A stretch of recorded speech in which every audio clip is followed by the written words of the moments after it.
বাংলাদেশের বিপক্ষে শেষ টেস্টের প্রথম ইনিংসে বড় সংগ্রহের পথে শ্রীলঙ্কা দল।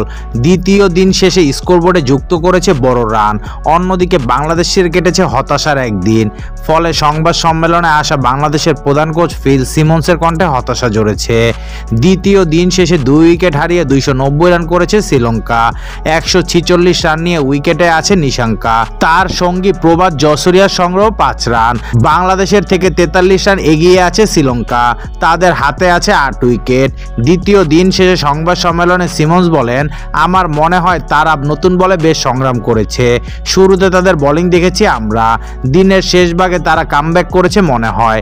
রানার ক্ষেত্রে মনে হয়েছে শেষ দিকে সে নিজের ছন্দ ফিরে পেয়েছে। এবাদতকেও শেষ স্পেলে ভালো মনে হয়েছে। প্রথমে ভালো হয়নি, তবে শেষ দিকে তারা দলের জন্য যা করার দরকার তা করে দিতে পেরেছে। উইকেট এখন তেমন কিছু অফার করছে না। আমরা শুরুটা ভালোভাবে করতে পারিনি।